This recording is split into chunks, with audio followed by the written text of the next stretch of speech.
मंडळी नमस्कार, मी निखिल काटे.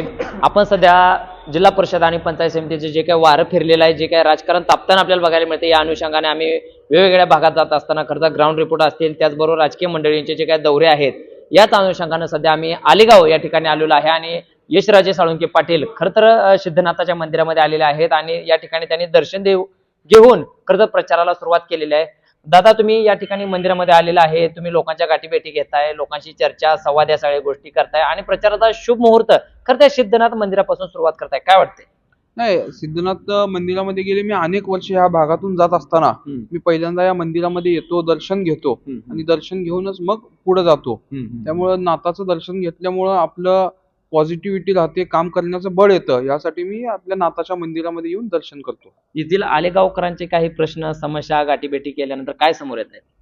आता आलेगावकरांच्या समस्या आता ज्या येणाऱ्या काळामध्ये आपली दीपक आबा गटाची आणि शेतकरी कामगार पक्षाची युती आहे. तर ह्या भागामध्ये डॉक्टर बाबासाहेब देशमुख आणि आम्ही मिळून दोघं विकास करून ह्या गावामध्ये आणखीन नव्यानं काय करता येईल हे पाहण्याचा दृष्टिकोन आमचा आहे.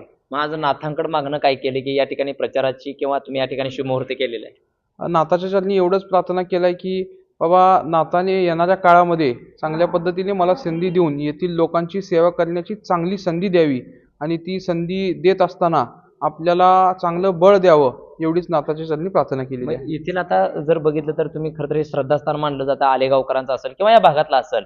मग इथं लोकांशी चर्चा करत असताना गाठीभेटी घेत असताना समस्या काय समोर लोकांच्या येत आहेत का? ह्या भागामध्ये अनेक समस्या आहेत. काही रोडच्या समस्या आहेत, काही पाण्याच्या समस्या आहेत. अशा ह्या समस्या अनेक पहिल्या आधी पूर्ण केलेल्या आहेत. पण काळानुसार ज्या अडचणी असतात ते निर्माण होतच असतात.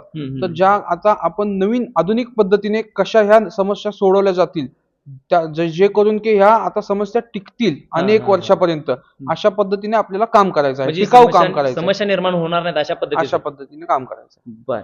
तर आपल्यासोबत हे ॲडव्होकेट यशराज साळुंके पाटील होते आणि त्यांनी प्रचाराचा शुभ मुहूर्त आलेगावातील सिद्धनाथाच्या मंदिरापासून सुरुवात केलेली आहे आणि निश्चितपणाने येणारा काळ खरं तर त्यांना यश देणार का हे पाहणं अगदी आपल्याला औत्सुक्याचं ठरणार आहे. धन्यवाद.